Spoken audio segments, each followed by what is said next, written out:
Good morning, good morning, good morning, and welcome to another episode of On the Couch with Creatives. I say good morning because I'm here in the UK, but good afternoon or good evening if you're anywhere else in the world. I'm Melanie Perry. I'm Julie Hadmew. And this is On the Couch with Creatives. Followers of the show will know that we're part of the Creatives Group, the professional network for creative individuals across the globe. No matter what your creative industry, we help you connect, create, grow and develop your creative business together. But this is On the Couch. So Julie, who do we have on the couch today? Well, today we're talking to someone who not only knows how to create, but also how to play.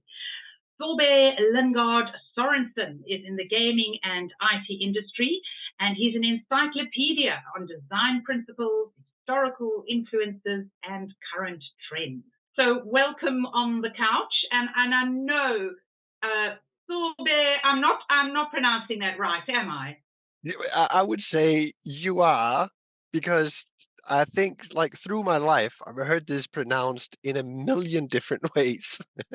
But my grandfather is who I got my name from, and he's from Norway. And so the right name or the right way to pronounce this is Thorbjørn Lynggaard Sørensen.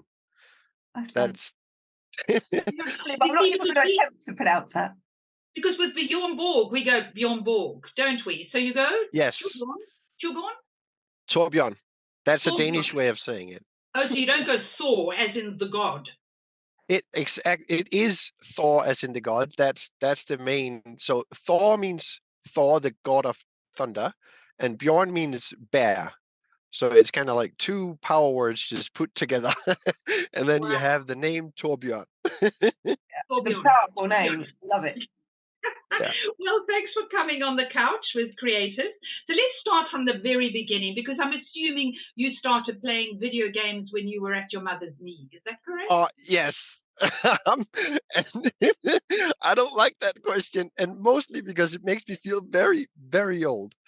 Every time I talk to anyone about this, I was like, my dad bought a computer when we were very small, and we used to play, a game called Lunar Lander and some other games that I can't remember the names of because but these were just dots and things. So from the very, very beginning, I guess, early 80s, I was sitting there and just playing games on my dad's computer, and just loved it ever since then. So that's my beginning. So you spent a childhood playing games? Yes. I like sometimes the funny thing is, because healthy kids are outside playing.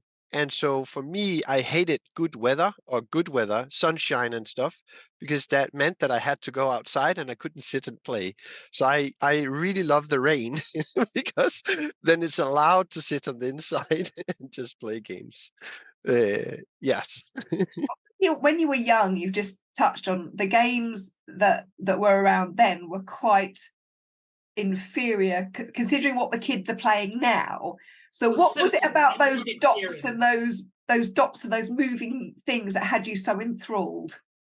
I think so if we talk about design in general and how design is influencing the way that games have been developed over the years, there's without getting into too much technical detail, the essence of what a game was then is still what a game is now. And it plays heavily also on generally how games like board games, but also entertainment in general is working.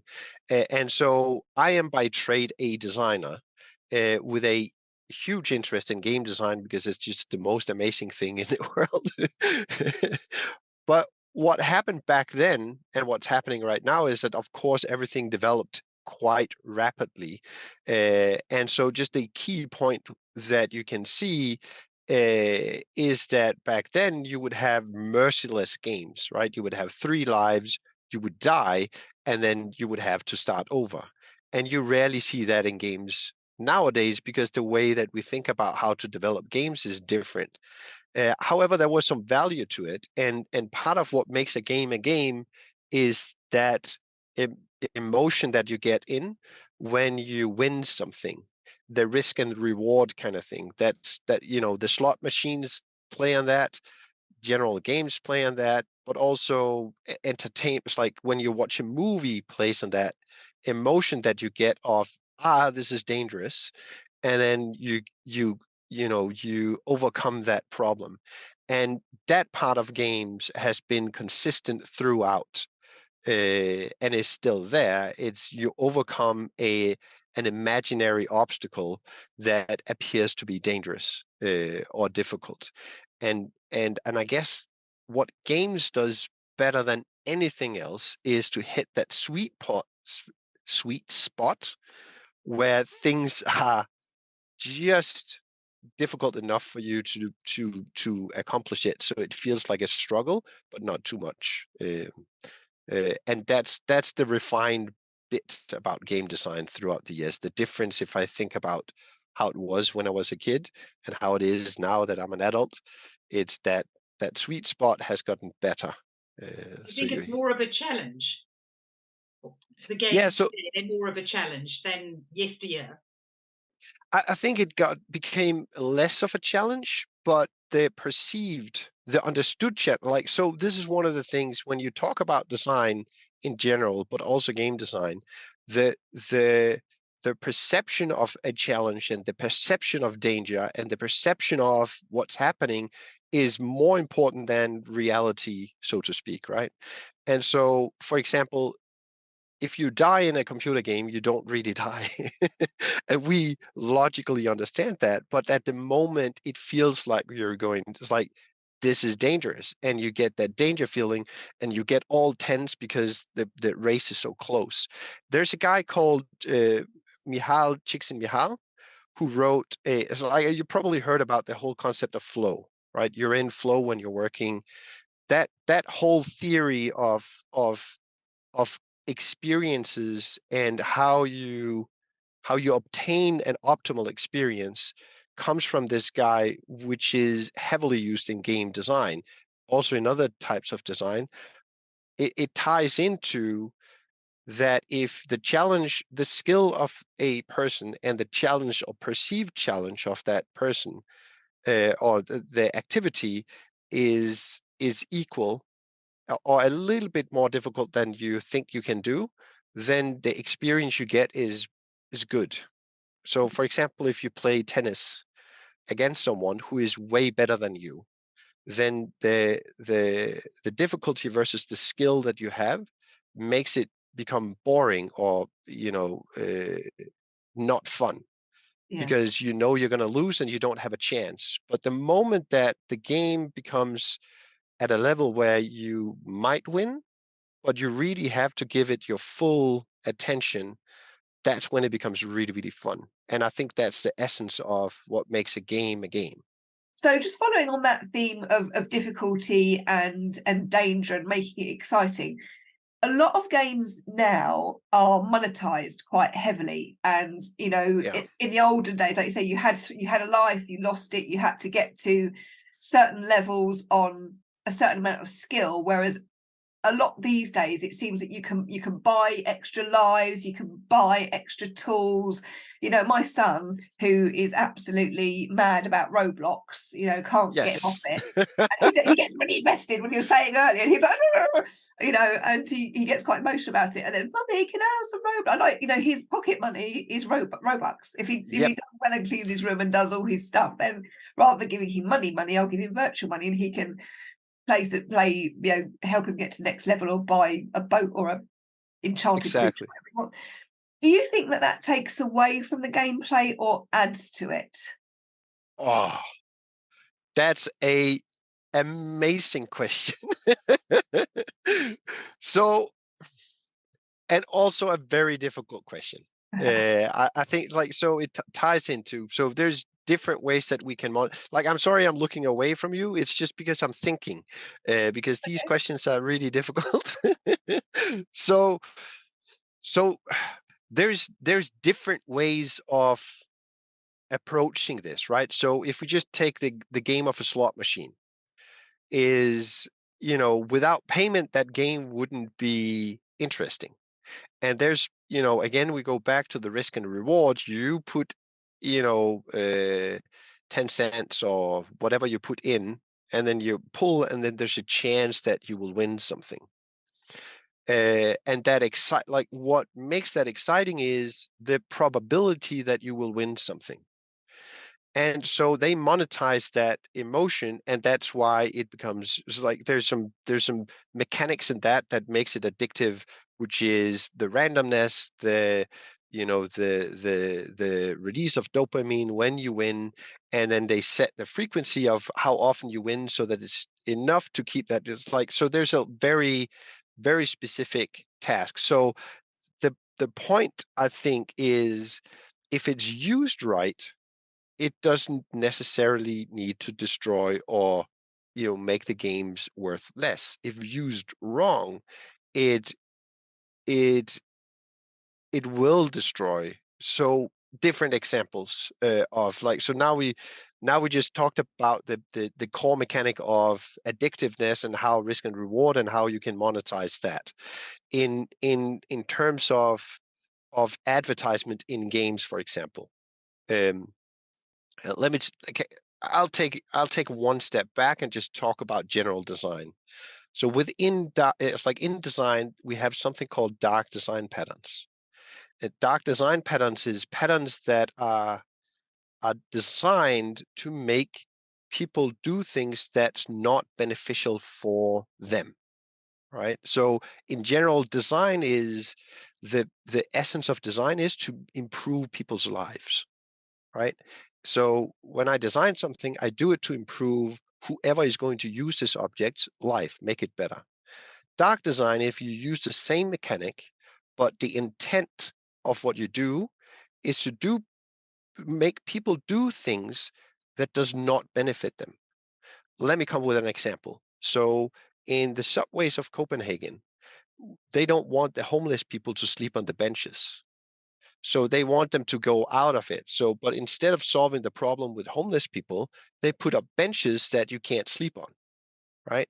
And so that's a dark design pattern. You change design to make people's life, less good. And so in games, you do these dark design patterns as well. You can do things where the intent is for me as a company to make money over you having a good experience. However, you can tie it into human emotions and that whole danger and frustration and all of the negative feelings, right? So, for example, Candy Crush is a game that a lot of people know, and it plays on that specific mechanic, which makes it a dark game. It's like it uses dark design patterns, and so it plays on that feeling of frustration where it's very, very carefully designed to let you win a few rounds, and then it becomes so difficult that you can't win. But you can see that it only takes 2 more moves and I'm going to win this round. And if you don't, but you have to watch an ad or pay something to get there, right? So out of frustration, you actually purchase stuff because you want to continue, you want to have fun again. But right now it's not fun because you keep losing this level. So in that case, in my opinion, as an artist, I do not like when dark design patterns get into play because it kind of it doesn't make people's life better. It doesn't entertain in the way that it's supposed to, and you can get around it. However, it's not as effective. So if you're greedy, you can just use these dark design patterns to actually do it. So to answer your question, I'm sorry that became very long. To answer your question is, in some cases, yes, it's very, very bad. And the way that it's being used in the industry right now is very bad for game. And it's like the whole entertainment industry is heavily making use of dark design patterns. But if used right, it doesn't necessarily have to be bad. It can even enhance. So, for example, Roblox or some of the games my kids play, you can buy different skins, but you don't have to buy these things in order for the game to be entertaining. It just gives you a feeling of of engagement and connection with the game, and so it just enhances the experience for you. You pay some money and you get a better experience out of it. Yeah. I hope that answered your question. I'm It sorry, I does. guess. It does, and you're absolutely right. And that's one of the reasons I don't play Candy Crush anymore, to be honest. I got to a point Yes. where it's frustrated me and I thought, I can't be doing with this anymore. So I haven't touched it for years. Yeah, There's some other games that I play that are kind of like similar that are better. yeah. But yeah, I'm guessing Toy Blast. now what's the one that I do? I do oh god, is it Kings? Oh, yeah. The one where you have these puzzles and you have to, Yeah. yes, So right. I do that one, and various word puzzles and stuff. But it's if it gets to a point where I feel like I'm being manipulated, Yes. I will come away. Yeah. Because I don't like that. And most people do that. And so the trick is, if you want to do really bad dark design patterns, is that you don't want to feel that you're tricked. You want to feel that it's okay that they charge. It's like they also have to live and stuff like that. It's, in my opinion, it's no excuse for doing dark design patterns. It's, it's like, because it's just mean. Yeah, it's it's exactly. not okay. Yeah, yeah, it is. So, but and so if you look at the way that casinos kind of do these, they also heavily use dark design patterns to get people who have an abusive relationship to gambling to get back, right? And so they would do very bad things and ruining people completely because they think it's all about money. But Yeah, and it's yeah, interesting you say that, and it's interesting for us to learn a bit more about dark design patterns, because when people get addicted to gambling and things like that, the person thinks it's their fault, and yes, actually it's not necessarily their fault that no, they're absolutely not. into this, that they're actually being manipulated down the line through the dark game design. Yeah, so without going into too much, like, so it's, I think one of the things that's very important to understand about dark design patterns, and I know that I said it, is that it's the intent that makes it dark or non-dark, right? So the intent of what do you want the user to actually do and get out of it is what makes it. So you can use frustration tactics in order to make a game more pleasant and more fun and more, but it just enhances the person's life, and you can use the same tactic to make them pay money, which, and then don't make the game better, right? So it's all about intent. um and then when it comes to um generally manipulating people, because that's what you're talking about, feeling manipulated. So as a design, like inside of the whole design sphere right now, if you listen to people like Don Norman, which is like a father of user experience design and things like that, and you go to any of his lectures or talks these days, what he will be talking about is the responsibility of a designer in terms of how we are um, improving people's life and not going down the path of darkness, as they, it's like the dark the dark the dark way, right? Yes, they would say in Star Wars. So the dark The dark force, side of gaming. Dark Yeah. horse, the dark side, right? the So dark side, so that's right. exactly. And so the reason why he's talking about that is that human beings are fantastically easy to manipulate. It's very, very, very easy to get people to do stuff. And the essence of design is to make people do stuff. And now the more we learn about how you get people to do stuff and do specific things, and there's a reason why you can get a lot of people to believe something that's completely mad, uh, and still people believe it. And it's not anyone's fault. It's just the way that humans are and the way that our mind works. And as a designer, you have a responsibility to use that to do good in this world. And I think that's what Don Norman is talking about. That's a general trend, and that's why dark design patterns in general, it's about intent. What do you want people to do, and is it good for them or is it good for me? And I just like, now I feel I'm a little bit afraid of not answering your question, because I get like, typically I'll just go out on a tangent, because these things interest me so badly. Well, it's a big Did question. you learn about all this at university? Because you have a degree in digital interactions design and game design. I didn't know you could Yes. get degrees in that.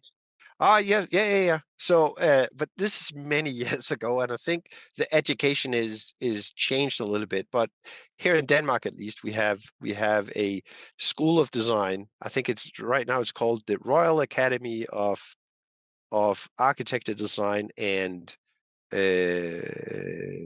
entertainment or something like that. I can't like it. It's an artistic institution, so it changes names once in a while. Uh, and so you end up with, I have a bachelor and then I have 2 years. So I studied 5 years at the Royal School of Design here in Denmark. And Um, did you have to study human psychology as part of that? Because I mean, when we talk about designers, we tend to think of yeah, artists and creators, but as you're saying, the whole thing around game design is mapping out a journey of the behavior or the behaviors of the characters and the behaviors of the gameplay of what you want them to do throughout yes. the And game. what do you want them to feel as well, right? What do you Yeah. want them to do and what do you want them to feel, right? So at the School of Design, I learned a little bit of we have like something called design theory, and in general it's a general approach about how we see the world and how it works. It's like how human works and how the world works, right?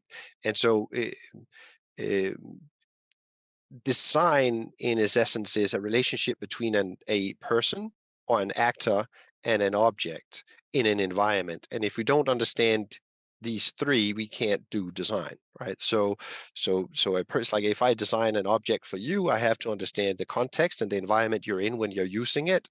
I have to understand you, and I have to then understand how do I create that object that makes you do what you want to. That can be a game. So that's part of the education, was to understand these general ideas of color theory, about how the world works, how people work, how objects work. And then there's a practical bit where we do a lot of practical thing. I think for the most part, as it is with any universities or education systems, in my view, uh, I think what you learn at these schools is more important than anything in this world, and that is learning to learn, or learning to obtain new knowledge. Because the school is just 5 years, and if you think you take an education and then it's like you're done with it, it's just the tip of the iceberg. It's the start of something. So I would say most of what I know about design, I obtain, by reading, investigating, seeing, listening, and just doing design in my everyday life all the time. And it just it's like that constant, knowledge seeking thing is just, I would say, very important in most. So when I hire up, it's like I'm head of a design department in a company where I have a design team, and whenever we hire new designers, this is one of my primary requirements for anyone who wants to work with design, is the curiosity and desire to learn and new things is extremely important when you work. So so I guess, yeah, to answer your question, let's just get back to it. Did you learn all this in the design school? The answer is no. I learned some of it, and I learned the basic principle about how to learn things about design. So it gave me a very good start, I think. Well, I have a degree in journalism and communication, and what Yes, I learned at university was that much compared yes. to what I learned on the job. Yes, exactly. And I think, and so I think often it's like people perceive that you have to learn about journalism in journalism school, but you don't. Really, in my opinion, at least.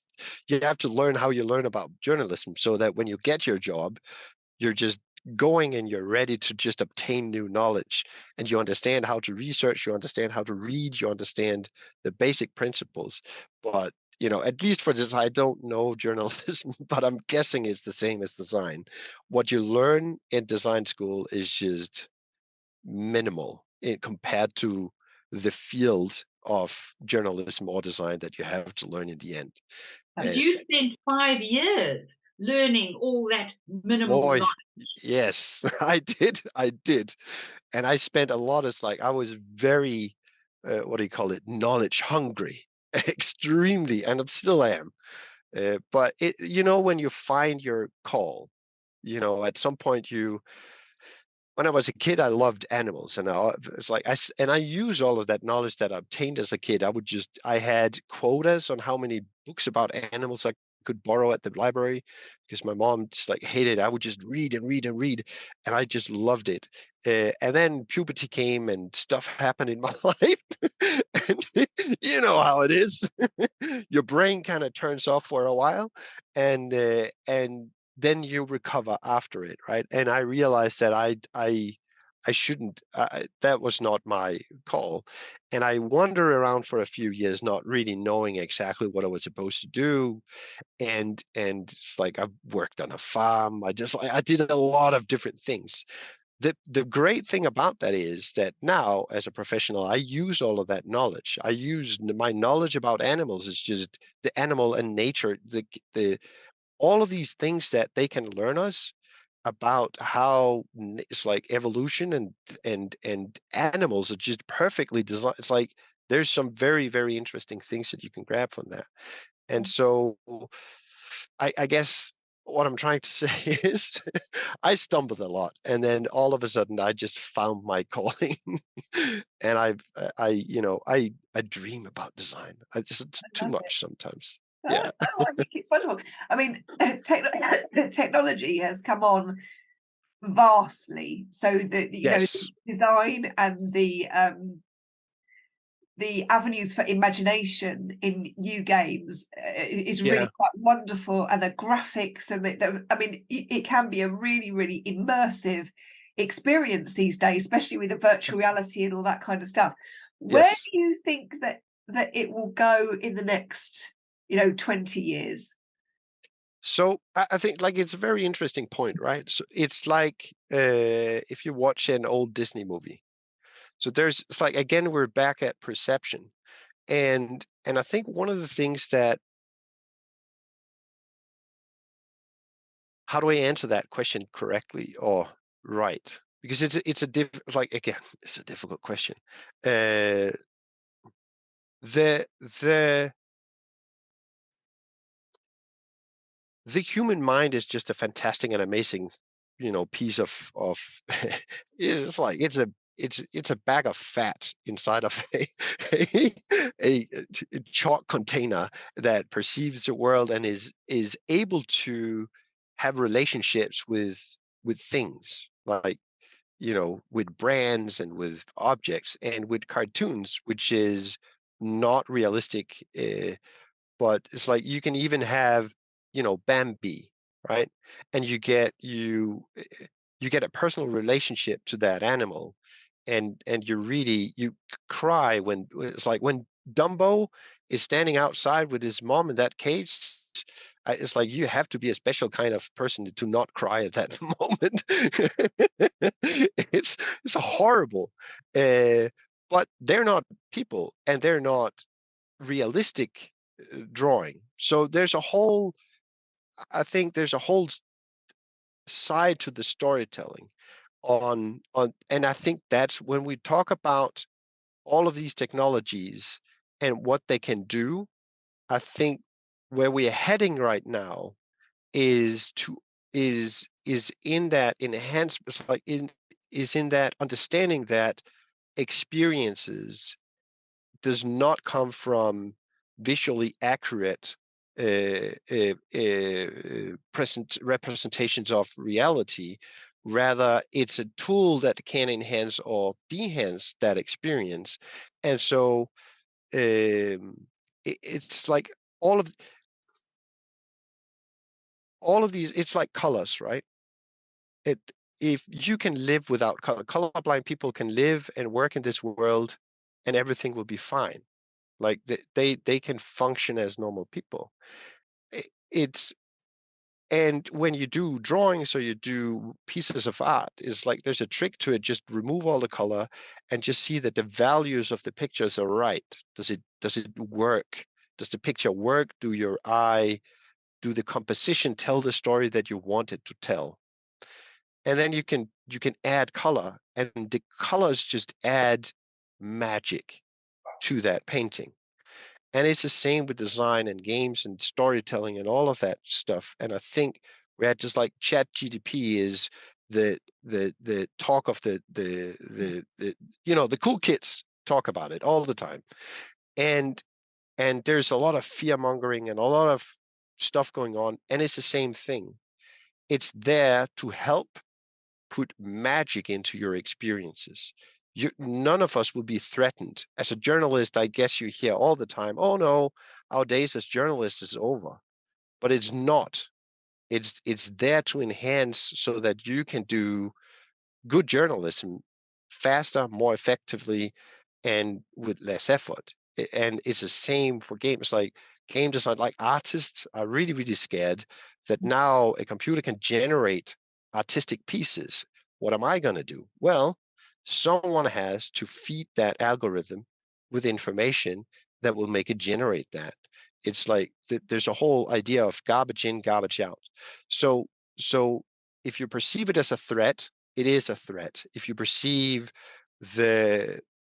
if you make small indie games alone with low graphics, and you try to compare yourself to the big studios who make lifelike graphics that really, when you see it, you go like, wow, what what amazing. It feels like I'm there, and you put on virtual reality and everything. It's like it's all magic. All of that is just added magic, but the experience and the entertainment you get, like when you play, when you first started Candy Crush or Subway Surfers or any of these other games where you're entertained, it's a specific type of entertainment, but the visual, it's more important how the visual impression, it's like the expression of visuality, it's like it's more important than that it looks realistic. Does that make sense? Yeah. It's the storytelling. It's like a painting, right? When you talk about UX design and UI design, you typically talk about layout. And when you talk about paintings, you talk about compositions. The difference between a layout and a composition is a composition tries to tell a story. And in all things that we do within the spheres of entertainment, the story is the key point, and everything is just like there's a story in everything, and the story is what makes everything relatable. And so I guess, now, Julie, I'm sorry, I'm just referring to journal. I really like good, but it's a story. It's like there's a thing in design where it says, when you do a presentation or where you tell a story, or where you just like, what you have to remember is that people care more about emotions than they care about facts. In reality, it's like facts doesn't exist. And when it comes to, and that's the same thing with computer games, is it can look realistic and one-to-one, and you can think you're there, but if the story is crap, it doesn't matter. It's like because people care more about emotions than they care about facts. I mean, it's very interesting about the chat GDP, and one of the creators that we had on the couch a couple of a few weeks back now, and she's a designer, graphic designer and a creative coach, and she was saying more or less as you said that all of these AI things are there to support, they're tools Yes, used exactly. to enhance. They're not going to replace you. If you don't understand the fundamental principles of design and how to put an idea together, you're not a designer. It's not going to help you. But if you are a designer, and you are in the industry, then these things are actually there to help you, as you said, streamline and make your life easier. They're not there to replace. So it's about trying to cut through the crap of all the fear mongering, if you like, and actually trying to sift the wheat from the chaff and find out what it's really all about and how you can harness it to your advantage if you're in the creative industries.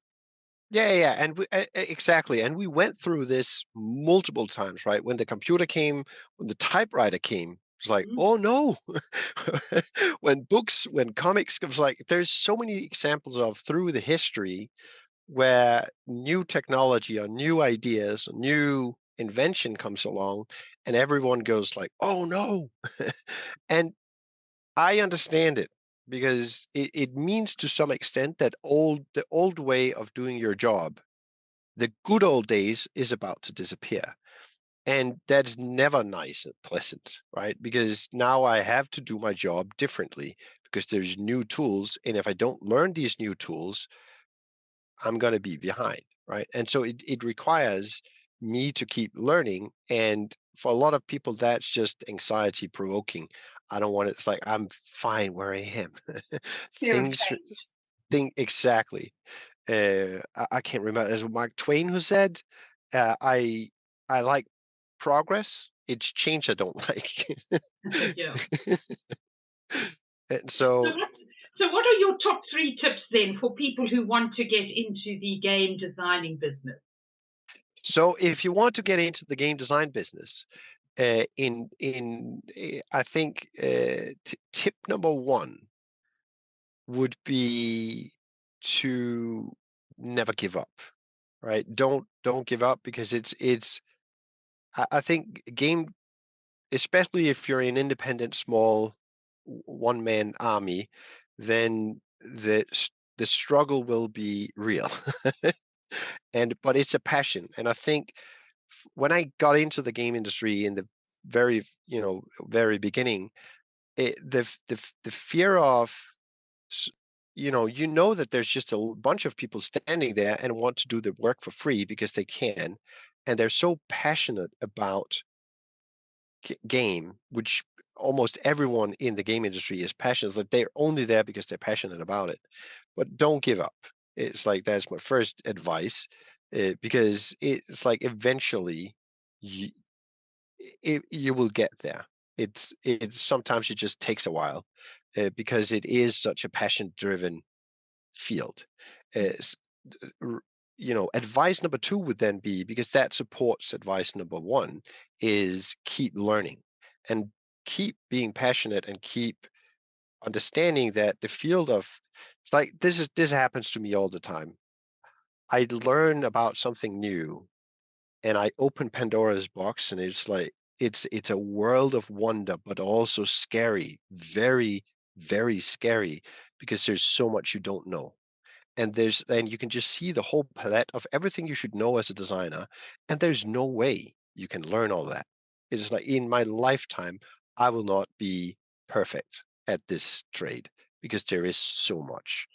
And so and so I think it's like, don't let the fear get to you, and keep learning, because and understand that learning is, and that's the third advice, is enjoy the shit show. It's just learn to enjoy it, because it will continue forever. And if you can't enjoy learning new things, and you don't enjoy, expanding your horizon and changing the way that you see and perceive the world, it's going to be a hard ride. Yeah, But I guess like these are my three advices, actually also not only to game design, but in general. yeah. Keep learning. I think they're great. You never stop learning. I'm a bit of a geek. My bookshelves are Yes. full on creativity books and videography and new tech. I'm a bit quite geeky with new video tech and what's coming out. Oh, what can I play with now? I love it all, and this new imagery and stuff that you can create. And I'm going to have fun with AI, I think, and see Yes. where it goes, because you can fiddle around quite a lot and see what you can create with that. So yes, I think it's all brand new horizons. It Eh, can, it can be as exciting or as scary as you make it, can't it? yes. It absolutely can. Right, So, we are at that point in our show where we are going to play the values jam. I've been quietly shuffling the cards, This is the on the couch part of the on the couch, Thorbjørn, where we'll All right. So now we're on the your couch. psyche. I'm gonna sit a little bit more comfy. So I'm going to ask you to pick a card which will have a value on, and then we will talk about that value creatively. So just All tell right. me stop. When Stop. you pick Stop. a card. Right. What have we got? Oh, this is quite a good one for you, actually. We have got the value of. It was upside down. Well-being. Oh, well-being. Oh. Yes. Oi, oi, oi. So we're going to ask you creatively about well-being. So, Thorbjørn, what does well-being mean to you? What does it look, feel, and sound like? Look, feel, and sound like. The sound is laughter, I would say. I like that. I think that's the immediate thought I get when it's like feel. Well-being is feeling calm and not necessarily confident. Like I'm, but about calm and curious, I guess. Because through curiosity and through calmness and just understanding that everything will be okay. It's like if you have that understanding and that emotion in your chest, it's like everything is going to be okay. It's going to be fine. And because that's empower you. It's like for me, design is well-being and being creative and coming up with new. It's like there's nothing that should be my wife's laughter. That's the only thing I like, and my children's laughter. Oh, But that's like that is well-being is like that creative. Whenever you create something, uh, and so that's the emotion. It's like when I think about design, I feel well. I love Uh, that. it's like and create. It's like just watching art, watching design, watching. It's like yeah, and it looks like. I think that's a little bit more difficult because I could go the easy route and just it's like it's a nice, beautiful painting, but it's more than that.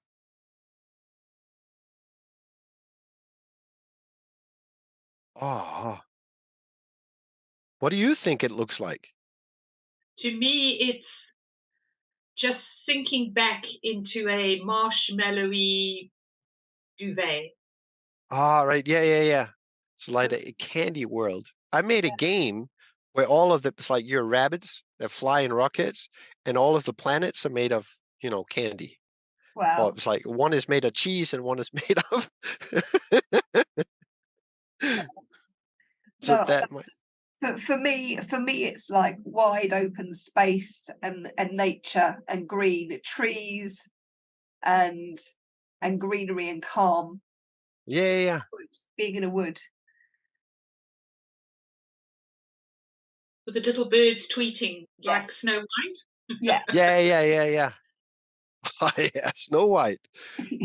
That's well-being. Yeah, I get that feeling when I'm in the bush in South Africa and I'm Oh yeah. sitting in the bush. But then you Yes. never know when that calm is going to be shattered when the baboons come screeching by or I think so because in some way, actually I know what I know. Like I grew up at the ocean. It's like where the wind, like all of the trees stand like this because it's like it always windy, right? I guess it's a little bit like that in Cape Town in South Africa as well. the There's a windy lot of season. wind. Yeah. Yeah. And so here's windy all year round, all the Oh no, time. not in Cape Town. Yeah, you don't get the wind all year round, but when it No. blows, it blows. Yeah. So we used to go to the ocean. And I think well-being is like that's what it looks like to me. standing like on the top of the dunes and just watching the ocean go ape. Like it's like huge waves, foam everywhere, and it's just wild. And the wind is so crazy that it almost like it blows away all of the troubles you have in you. And so that like that it's like, this is what I live in Copenhagen now. And when my colleague says it's storming, I'm like, where? And I miss that. I miss that, going to the ocean and just get blown through and just watch that wildness. And I think that's well-being. It's like that's it for me. That's your happy Wildness. place. That's my happy, but that is my happy place. Thorbjørn, it's been Torbjørn. I keep saying Thor, like in English we say Thor, Thor. So Torbjørn. Thank you so much for coming on the couch. It's been absolutely fascinating listening to you, and we really appreciate all the amazing stuff you've been saying. I've been quite riveted, quite frankly.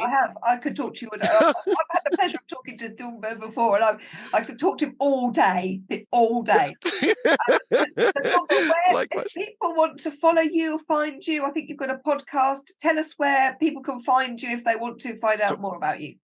Yeah, so we just launched a podcast called Hidden by Design, and you can find it on hiddenbydesign.net, or just by doing on Spotify right now, I think, and then generally on Google you can just search for Hidden by Design, and you should find the webpage hiddenbydesign.net, and there you find us, and you can see. So that's a podcast about design.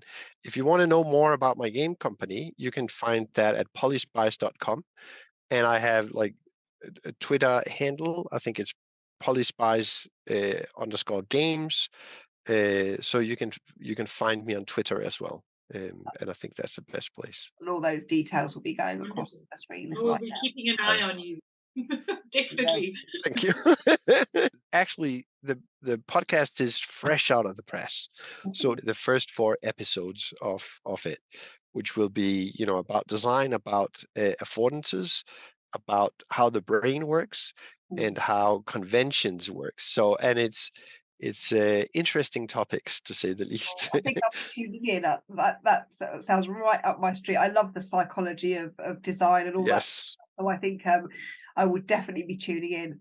But Thorbjørn, thank you so much for joining us on the couch today, and to our wonderful audience for tuning in and watching this episode. We hope you've enjoyed it. But until next time, we'll see you.